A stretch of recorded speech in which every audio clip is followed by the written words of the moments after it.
So, Jambo, fellow adventurers, this is Mike Dooley, thrilled to be with you on our 8th installment of the masterclass for the book, Life on Earth, Understanding Who We Are, How We Got Here, and What May Lie Ahead. Boy, time has been flying, hasn't it? I can hardly even believe it.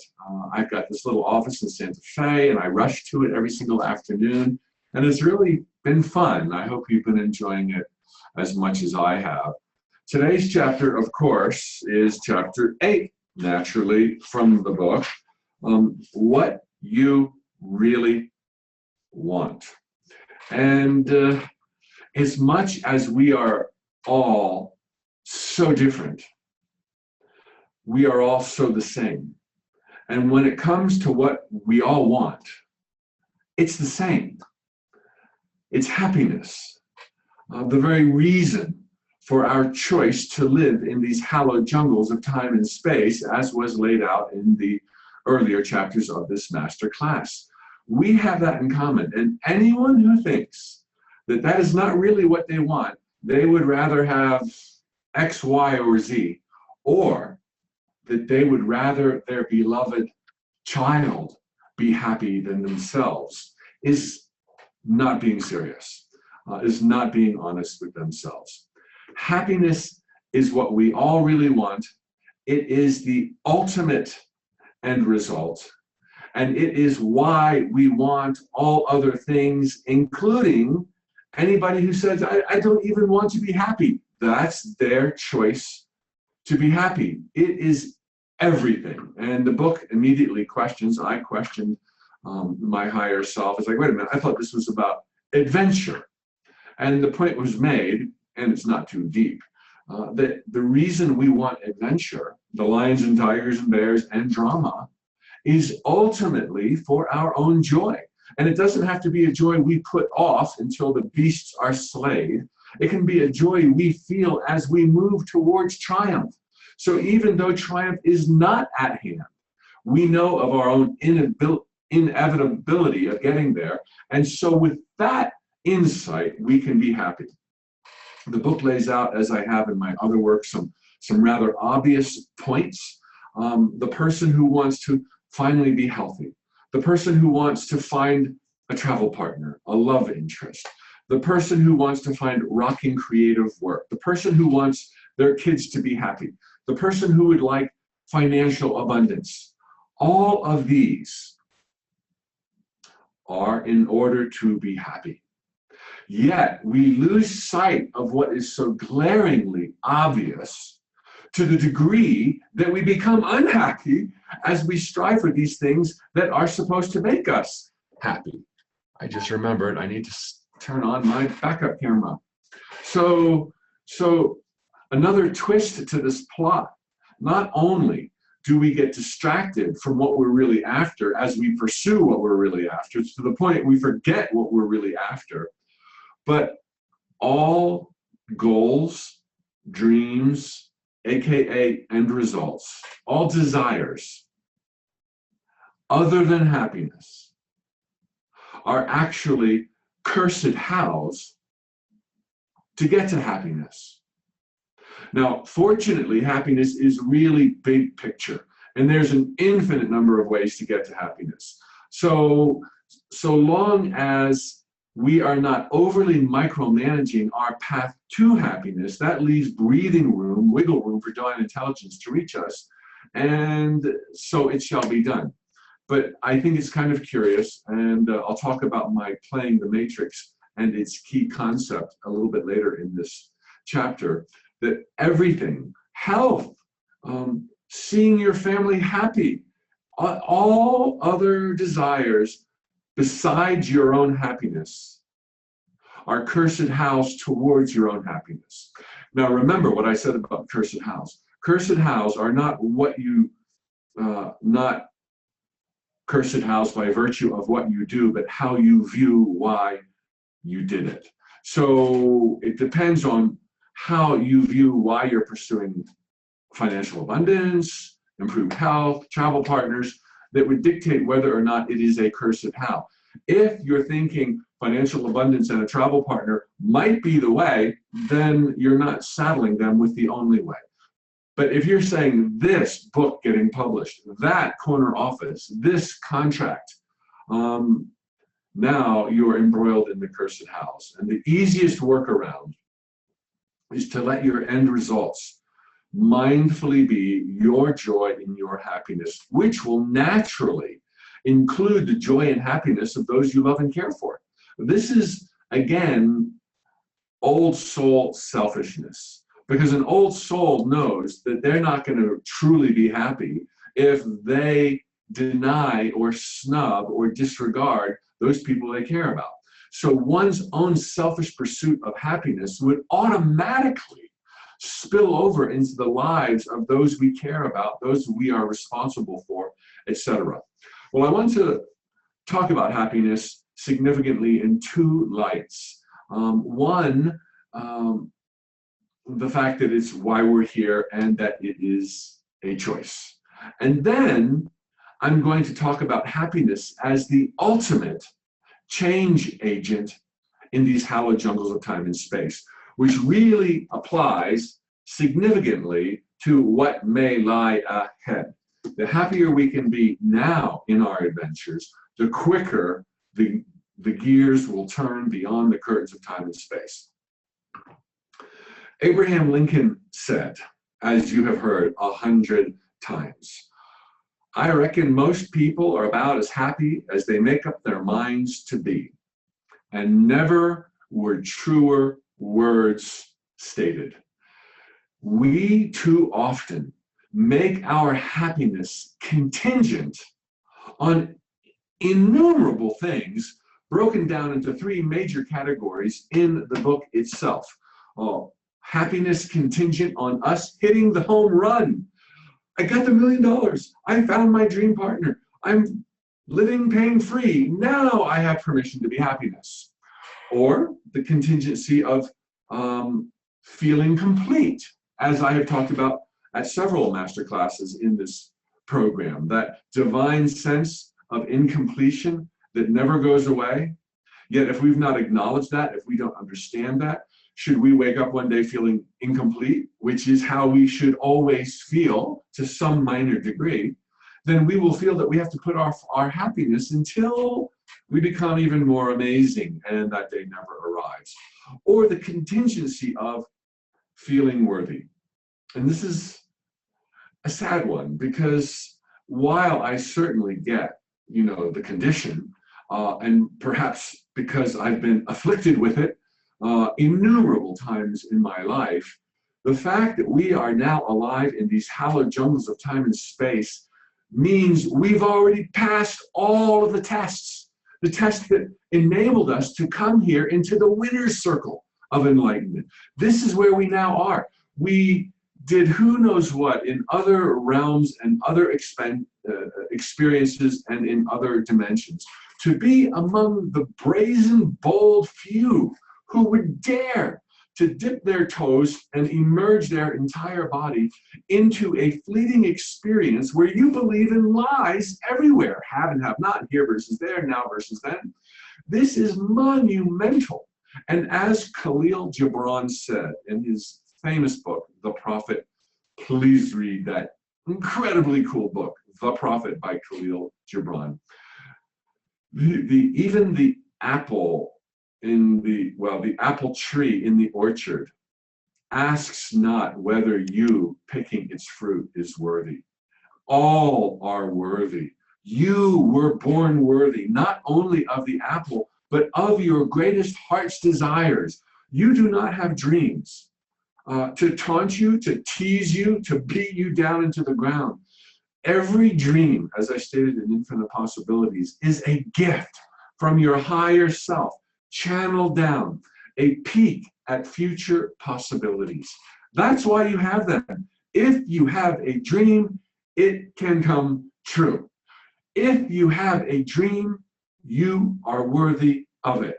And it matters not where you've been. It matters not where you are today. All that matters is understanding the truth about the nature of reality, your divine origins, your propensity and inclination to totally blow the lid off of this joint, and thereby giving you the confidence. See what the ground rules do? They give you the confidence to say, well, even though it looks like the same old day as yesterday, which sucked, I'm going to go out into the world and knock on a new door. I'm going to go to my job and I'm going to smile. I'm going to give the universe one more opportunity to reach me, as opposed to not understanding these ground rules. And we're like, well, what's the point? You know, maybe karma has set me up for a fall today. You know, maybe ancient spiritual contracts will prevent me from living the life of my dreams, as I talked about last night. So this is what confidence will do for you, and this is how you get on board with your worthiness. In fact, consider this gem, if you will. Nothing you may ever do with the remainder of the decades or centuries or millennia you have left before you in this lifetime. You know, who knows how long we will all live. Nothing you will do. You could become president. You could become best friends with Oprah. You could have more money than the Queen of England or J.K. Rowling. You could be the first astronaut to Mars, and you could invent levitation. None of those inventions would compare to the manifestation of you being here and now as yourself. The fact that we are here is so mind-bogglingly awesome. Sadly, we don't give ourselves credit for it. Sadly, we think we were placed here by God to be tested, judged, and sentenced. That's the line we bought. Or sadly, we think that, you know, we simply evolved out of the oceans as amoebas, as random chance occurrence, and that there is no intelligence out there. You know, all these ridiculous things that we've bought into because we've been too busy chasing our tails need to be erased so that you can see how worthy you are, so that you can understand that you will always feel divinely blessed with this juicy sense of incompleteness, not a curse, but a badge of honor, the hallmark of greatness within. And so that you can realize that moving towards hitting the home run is better than hitting the home run. And I know that that is easy to say, but I can tell you in my life, looking back now at the trail I've tread, I'm very confident that when this whole experience of being Mike Dooley is over, and I'm taking a look back at the entire kaleidoscope landscape of where I've been and what I've done and blah, blah, blah, blah, blah, I can guarantee you that among my fondest memories, right up there with the birth of my daughter, meeting my wife, is my memory of, I call him Little Mike. Little Mike, scared spitless about the rest of my life, working in my Orlando, Florida home, not running the air conditioner in Florida on some days in the summer for fear of running out of money, writing little Monday morning motivators before they even turned into Notes of the Universe, reaching out and asking for help, joining Toastmasters. I would so love to go back to Little Mike and just say, you dude, you're onto something. Don't be so scared. Not that it's going to derail you. You're unbeatable. You're unstoppable. You are unstoppable. But you could have a better journey if you weren't so worried right now. I'd be like, Little Mike, you just keep doing what you're doing. It's more than enough. And where you're going is going to blow your mind. It will exceed your wildest expectations at the time of how much fun my life could possibly be. I used to wonder if the best of my life was over. By the time I hit 40, I thought, wow, man, I have totally messed up my life. And maybe I will forevermore be telling stories of the glory days. Because I had a great 40 years. I had great 40 years. I was blessed, fortunate, and all those things. But the train wreck of my life was so harrowing. I even wondered during a heartbreak episode with a relationship I was in at the time, age 40, when nothing was working, including romance. I was so distraught. I wondered if I would ever be happy again. And that's almost ludicrous. And within a few years, which seemed like a few lifetimes at the time, because you're waiting forever and you're feeling very impatient, I look back and I'm like, was I really that distraught? Was I I couldn't have been serious. And the same will happen to anybody maybe going through a hard time now. You will wonder what the big deal was about. Because you drill down to truth, you immersed yourself in reading and DVDs and master classes, you took baby steps, and your sails had to be filled by the winds of the universe eventually, and it will lift you in ways you cannot now imagine, because I could not then imagine. And that's the trick, that's the hook. I couldn't imagine how my life could be salvaged at 40 years old, having liquidated the t-shirt business with Mom and Andy, having had the girlfriend of my dreams cheat, having just no momentum in any area of my life. I'm like starting over. It's like starting over at 40. What did I do? But in hindsight, within years, which was torture, because I was so worried. But in hindsight, it's like, that was fast. I would have waited longer for what I have right now. But in hindsight, it was fast, and I forgot where that train of thought was going, but you probably got the energy of it. So the point is, I look back even now with the greatest fondness at me, working off of a dilapidated desktop computer. I didn't even have a laptop. Working, going to Toastmasters, spending so much time on speeches, going to NSA meetings, asking people how they got started, learning about internet marketing. I mean, those are the days I most relish, knowing how well it would go. And I'm telling you, it's going to go well for you. And if you only could know now how well it's going to go for you, you would enjoy now more, and that's the point. Okay, you're going to hit a home run. You're born to succeed. You have default settings through the roof. Know this, and not only will you enjoy the ride, but you will be putting the pedal to the metal, and you'll be getting there faster, because happiness is the greatest change agent in the jungles of time and space, even more so than enlightenment. Just be in joy and realize, based on the points I've just been making, that happiness does not require contingencies. You deserve to be happy now. And I know you've got debt, and I know she just broke up with you, and I know you've got chickenpox, and I know you might file for bankruptcy. Be happy now, because where you're going, this is going to make one hell of a story. And like a note from the universe once said, I may have said this in the masterclass, I repeat this like every week to somebody somewhere, so forgive me if I've already shared it. Do you know what's better than getting to the top of the mountain? Metaphorically, top of the mountain, way up there, can't even see it. But one day, by golly, you get to the top of the mountain, signifying metaphorically just the life of your wildest dreams. The one thing that is indisputably better than getting to the top of the mountain, and you will agree, because I probably already told you 4 days ago,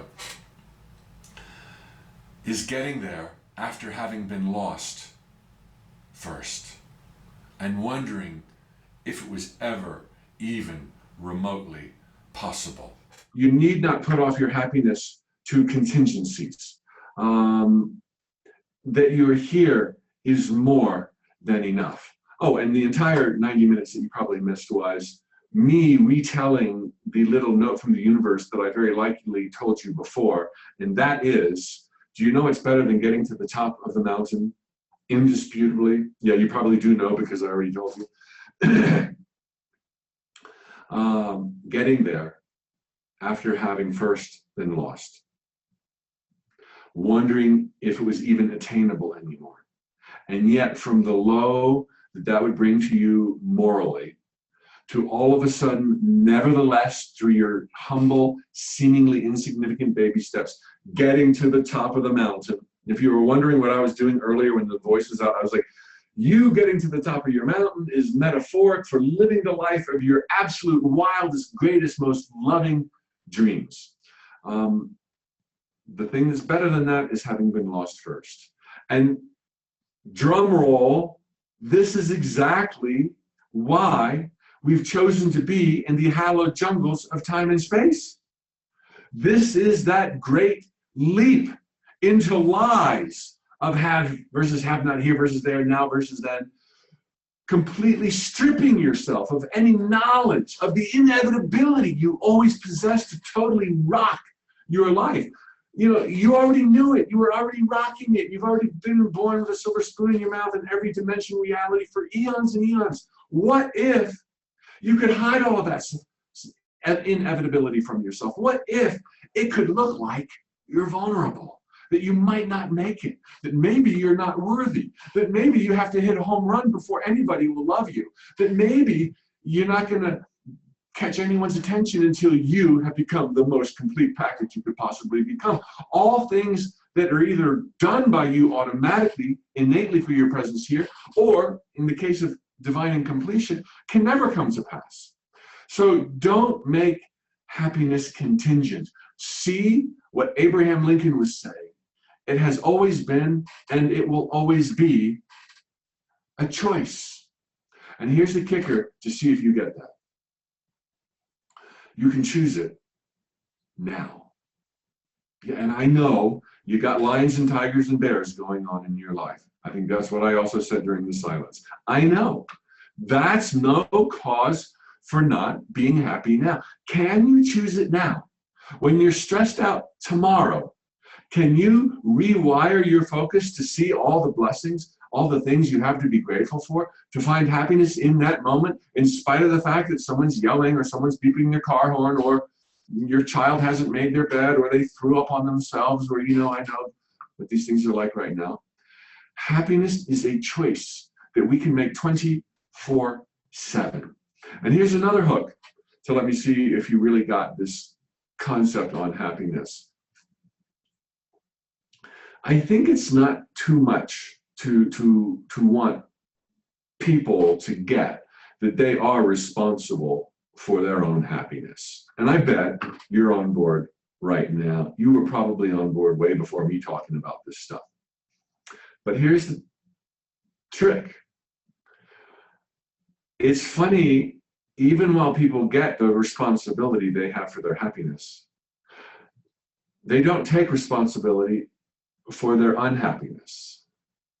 Because, of course, that's someone else's fault, right? No, you invited those people into your life, unbeknownst to you, because they would push your buttons. And now you've got this fertile opportunity to choose happiness in spite of their short fuse anger issues, blah, blah, blah, blah, blah. Happiness is a choice. And having chosen it, you will find it greases the wheels of change like no other element in the jungles of time and space. And so now I'd like to share the next 5 or 8 minutes in this masterclass, stealing away my best material, or some of the best concept in my day-long Playing the Matrix workshop. The matrix in that day-long workshop is a simple tool. It is like a matrix, a table, a chart that helps us get clear on what it is we really want, which is happiness. Now, the matrix further shows that there is a flow to all manifestations, and that the flow begins in thought, and that the ultimate end result is happiness, because from happiness, the ethereal and baby steps, which is part of the program, you will all of a sudden be put into situations that will yield more happiness. And you need not be fearful that all you're going to get is to be happy. As I shared earlier in the master classes, happiness implies that all of the cylinders in your life are firing, unbeknownst to almost all. Happiness, woo, woo, when you visualize every day as your only end result. Not that it has to be your only one. You can also have priorities with relationships, fulfillment, career, etc. But happiness as a main end result implies, because the only way that can be made authenticated, the only way you're going to actually meet your own authentic woohoo during future days beyond your visualizations, is if the players, the circumstances, the inspiration, the courage are infused within you, which means that not only, as this is, course today has been saying, is happiness, a choice and can be enjoyed right now, but it then summons the elements, the people, the players, manipulates the patterns of other people's lives in a loving way who are in mutual alignment with you. They need your dreams to come true, and you need their dreams to come true, and then together you'll do the happy dance. These people are manipulated onto your path. You don't even have to think about people, places, circumstances, money, health, international travel. Happiness alone will bring these things to you. The rest of the matrix, beyond teaching that happiness is the ultimate end result, and staying excited about it through vision boards, creative visualization, affirmations, and a few other trademark secrets, is to show up every day. Remember, GPS navigation, end result, car and gear. Even if it's the ethereal quality of happiness, which is intangible, that you want more of, don't think, well, all I have to do is ratchet it up in my mind, and then I will be happier. Not happy like we're talking about, not like happy to an embarrassing degree, crying salty tears to complete strangers, you're so happy. That's not going to happen unless you physically put your car in gear, physically go do something about your happiness. And it's not figuring out how to be happy, it's just do your best to move in directions of joy. Is it to be with loved ones more often, friends more often? Is it to move towards abundance? Is it to move towards some other strategically logistical thing that will thrill you? Physically move in these directions, because your full happiness would actually take you in all of these directions. So you can't neglect health, you can't neglect relationships and pretend to be woo-woo happy. It's like, system is broken. So you just put out great, great joy as an end result for 3 to 5 minutes every single day to a timer, imagining the handshakes, as I said, the high fives, the happy tears, and then every day, show up, try this, go there. And this doesn't mean that you will be challenge-free. Guys, no, that would ruin your life. You want to be challenged, and your happiness and this joyful spirit will give you the confidence to join Toastmasters, to write your first book, to hang your shingle and be an S corporation or whatever kind of corporation you want to be. And this is the way it all snowballs in your great and wild favor. This is how you can harness happiness. And some people will say, well, how do I feel happy when I've got bad things going on in my life or scary things happening in my life? As I've been saying throughout this masterclass, much of which is not in the book itself, you've got to just focus on what works, even as you endure the pain. Focus on the $10 you have scattered in your couches, even though the bill collector is calling. Focus on the fact that your right knee doesn't hurt, even though your left knee does. Focus on joy, theoretical joy, the joy you once knew, the joy you hope to feel one day, even though right now you feel depressed and bummed out. It's so crazy. This is the whole hook of life. You will not see the evidence of your desired transformation in the moment you decide upon it. You see nothing. But can you hold on to the thought anyway? Can you taste the air? Can you hear the music? Can you feel the rhythm or whatever it is you're after? Yes, it feels ridiculous, which is why no one does it, which is why everyone thinks it's about blood, sweat, and tears. In spite of evidence to the contrary, do this crazy, wacko, woo-woo stuff anyway, and the day will quickly come when the only crazy, wacko, woo-woo approach to life is blood, sweat, and tears. You'll be wondering, God, why do people do it the hard way when there is an easy way? So you have license now to be happy, and you have reasons now, even if you don't know, even if you don't want to admit it, you have reasons that you could know instantly to be happy. And therefore, give yourself this permission, grease the wheels, enjoy the life, even your life, even as you stretch to become more, because today seems insufficient. That's okay, that's okay. Even as you stretch to become more, be happy without putting off your happiness to become more. Be happy now. Everyone has ample reasons to find. And if you need to put pen to paper, put pen to paper. You've got a shirt on your back, you've got shoes on your feet, you've got a computer, you've got internet access, even if it's in a library, woohoo! and it's only ever going to get better. And sometimes your eyes will trick you, and you won't realize that the setback was a setup for greatness, but now you know better, and so you can take it in stride. Let's see what I have for you here. I think that's about it before we get to questions and answers. And then, of course, I've got two exercises. Let's go to your questions right now.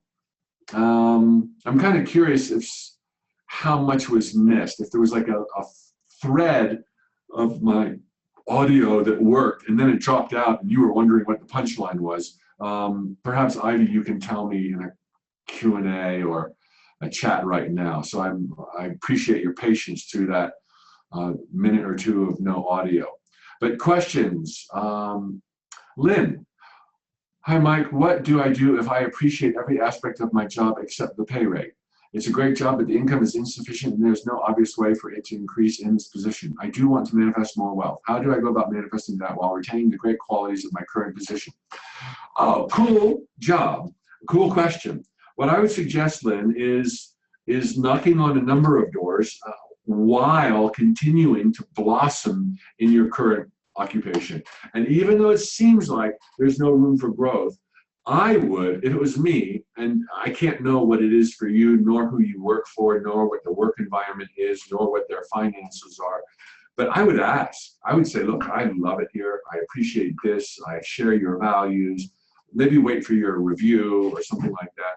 But I feel like because of your help, I have created a lot more value than I'm getting paid for. And I'm not offended, but I would ask for more money. I would ask for other opportunities within the organization. I would ask for a vertical or a lateral promotion. I would ask what advice they have if this is a situation in which you can do that. Sometimes it's right beneath your nose and you were too humble or too shy to ask.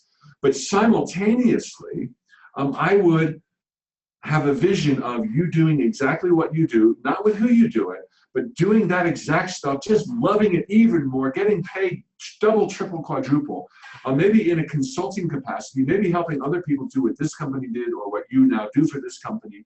And I would have that vision in my mind. That would be my driving parameter, the end result of joyfully fulfilled and making lots of money. That could be your mantra. I am joyfully fulfilled and making lots of money. So, and then the baby steps, ask for the pay raise at work, and I would look within the industry. I mean, you can love them to death, but you don't have to stay with them. You know, like, look, if you get another job somewhere else, you do not owe them anything, nor do they owe you anything other than your equally acknowledged exchange on a day-to-day, week-to-week, month-to-month basis. So they maybe have brought you up to this level, but you don't owe them. And so don't let them put a guilt trip on you. Just like, look, I love you guys. I found this other opportunity that I think has more future. And, you know, I'm going to give you my 2-month or 2-week or 1-month notice. So knock on doors, do more things. And maybe you could do something with your present job and moonlight on the side, or work part-time at your present job, you know, gradually with their understandings, and simultaneously launch something else. I mean, there's an infinite number of ways to go. Let me see here. Ivy to everyone, thank you, but I wanted to pass your opinion. All right, yeah, Ivy's out there watching, helping to make sure what may have been missed.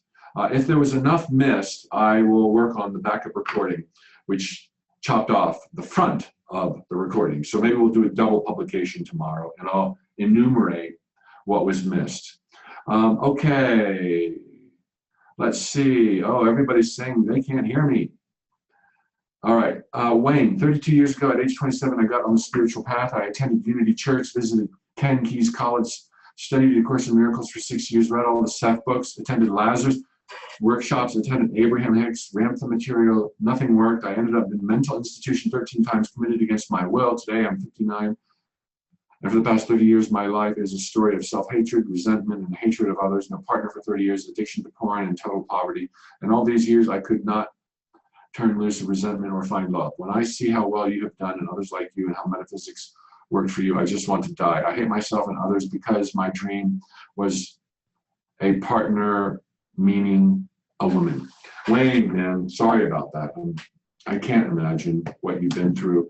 You took the PhD course in the jungles of time and space, and the course continues.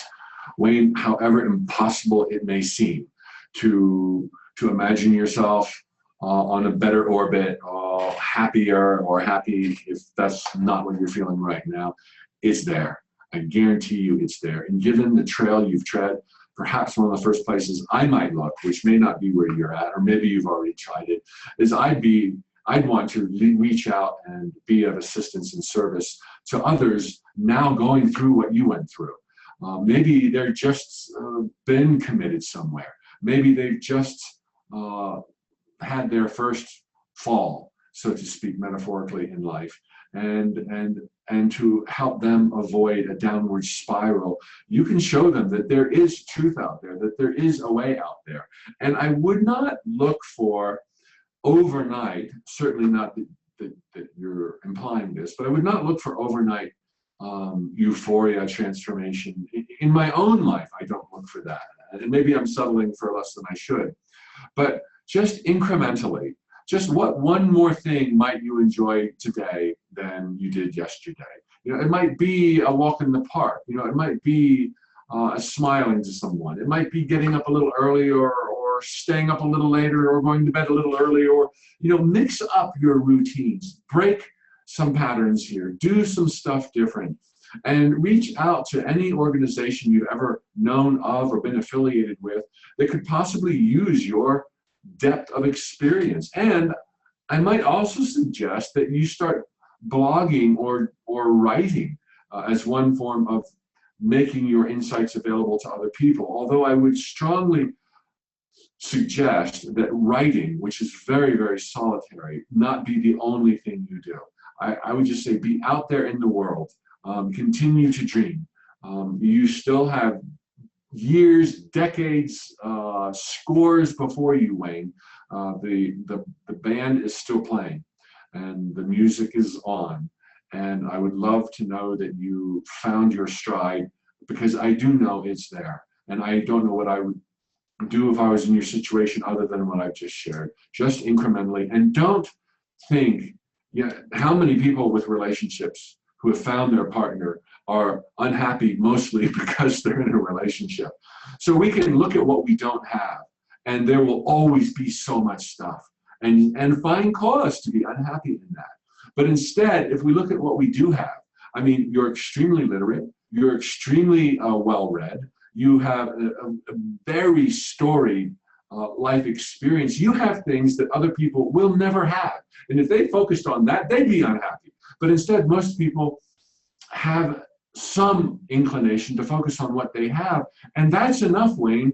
And as you do that, it will multiply.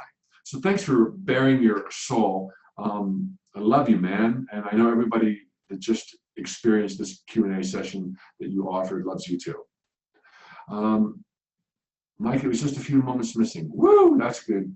Mike, okay, 17 past the hour. That's good. So for about 2 minutes. Okay, let's extend this Q&A. A few more questions. What do you do when, Stephanie asked, what do you do when you seemingly have everything and it's all going very well, but you find yourself tripping yourself up almost to take away goodness, as if you were self-sabotaging? I avoid the self-sabotage label at all costs.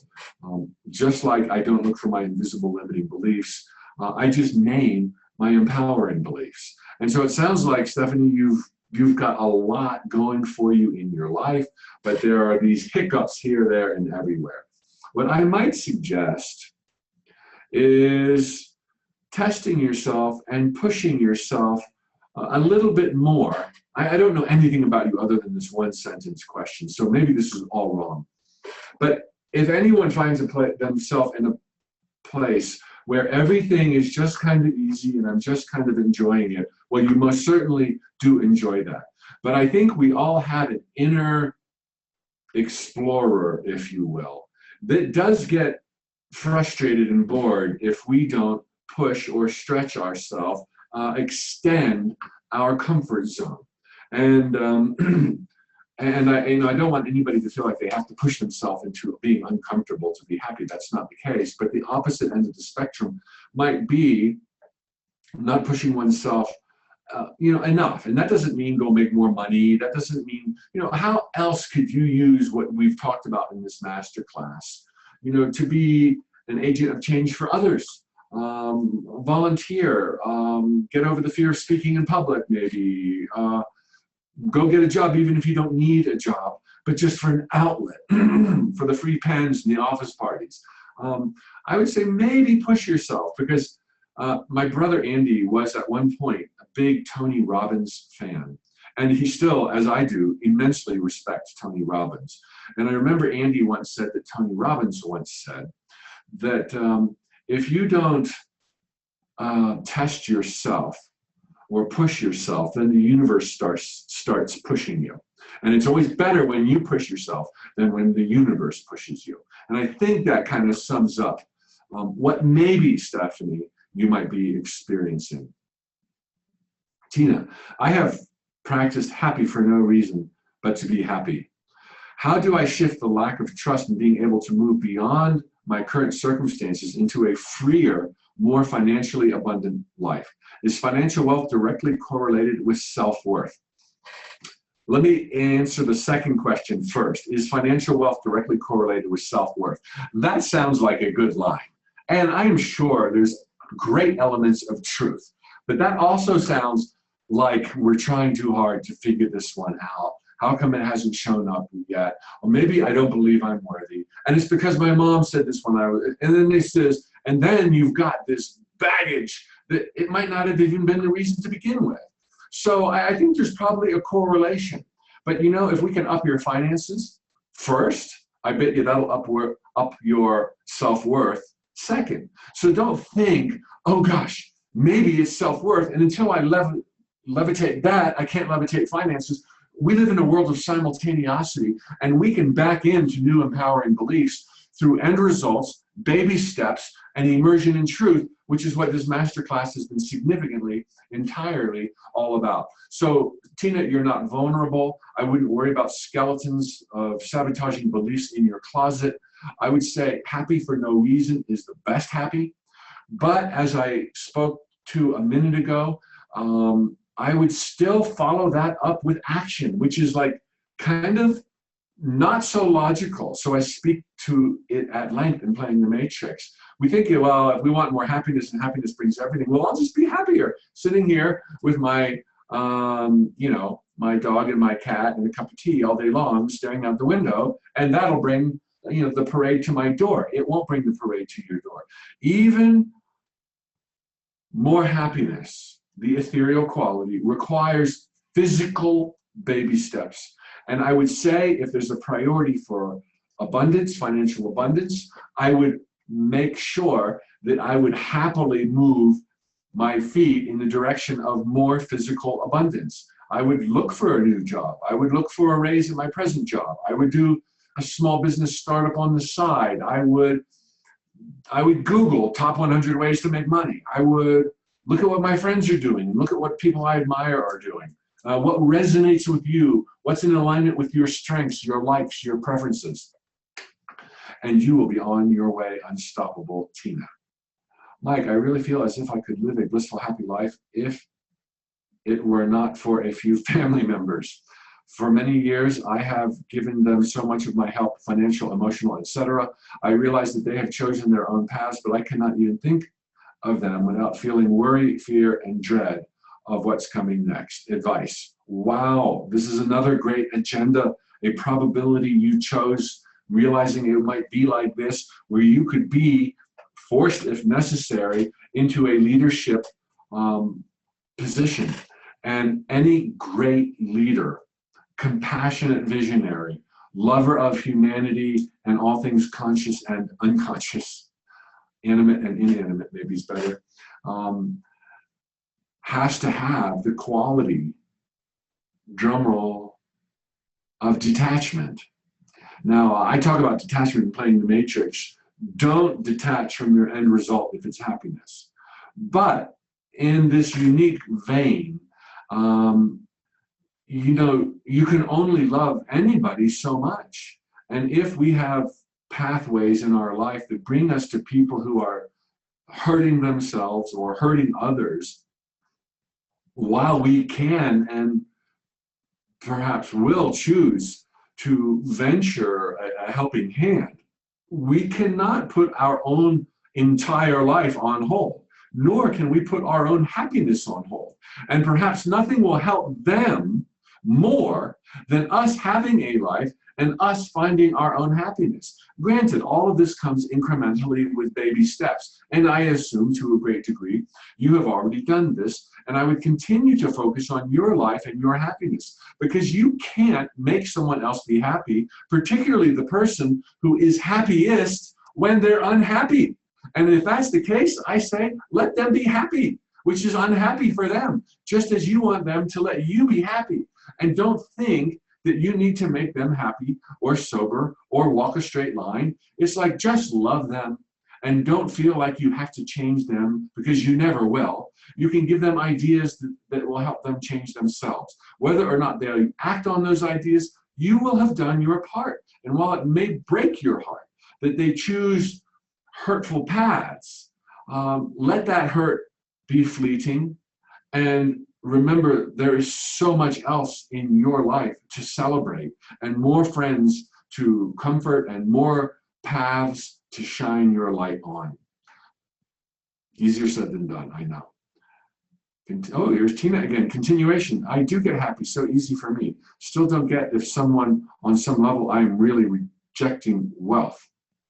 Still don't get if somehow on some level I am really rejecting wealth. Never gave it attention before, but now I realize money is a cool thing to have. Any suggestions for someone who feels connected to all there is and sees self in others? Can it be as simple as, I think I will have some money now, and boom? Is that possible in your experience? Yes, but in alignment with all else shared in this master class, it's not just your thoughts. Thoughts are your words, thoughts are your actions. So thinking big but acting small is the same as thinking small.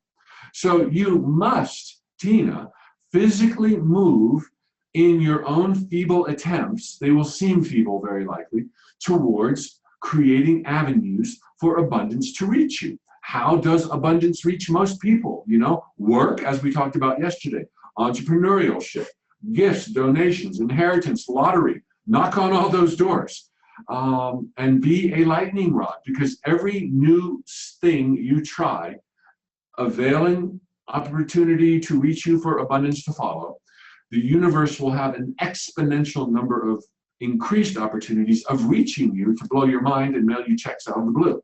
But don't just wait for checks to come out of the blue. Do all these other things. And so, yes, think you'll have some money, and boom, daydream, visualize, do the happy dance, put the vision board up, but physically do something.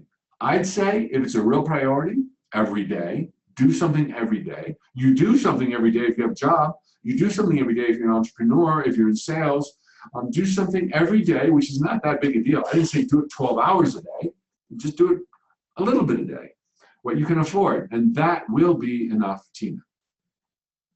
Juliana, how can I believe in the inevitability of receiving what I want and to surrender a desire at the same time?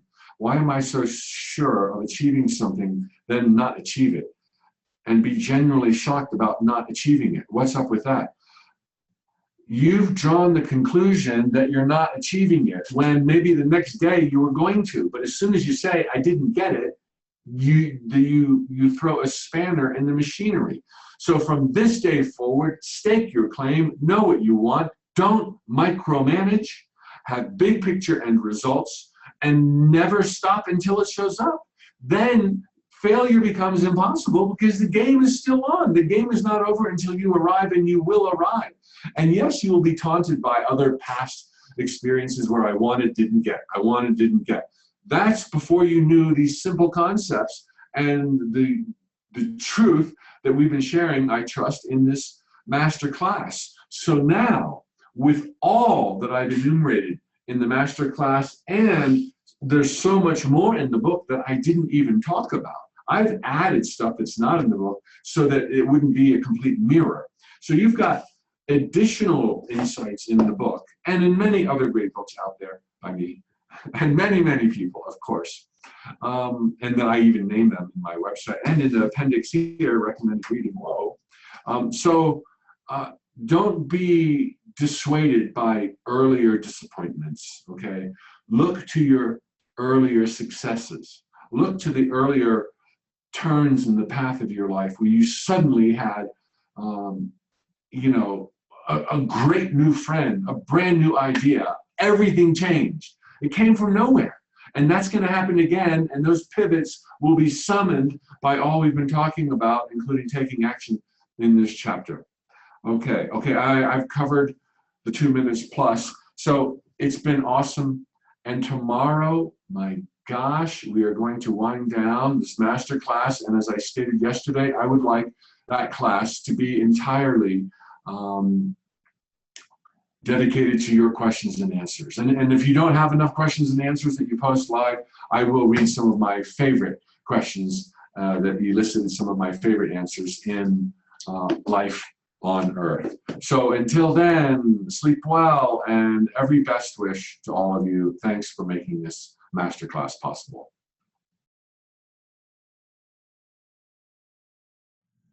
Hey, Masterclass peeps, this is Mike Dooley, and I just have a little addendum for you pertaining to the 8th chapter session of my Life on Earth Masterclass.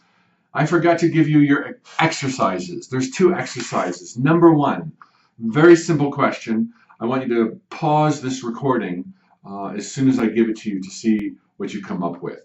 Very simply, I shared this in the material tonight. Can you feel happy now? Right now. Look at who you are, where you've been, what you've done. Yeah, there's stuff you don't like. That's true for me.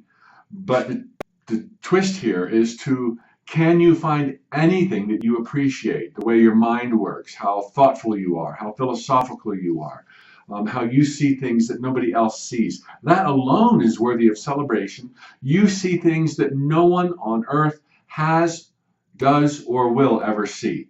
You hear things the same. You feel things. And that's why you are you. You are God filling that niche no one else has ever filled before. So can you feel happy right this minute? And I suggest you pause this video. Give yourself a couple of minutes to do it. The second exercise I have for you is super easy, and I hopefully will get to you in time. On our Life on Earth Facebook Masterclass page, would you mind writing down 10 things that make you happy? About anything, about yourself, about life, 10 things that make you happy. That's it, and until tomorrow night, thoughts become things.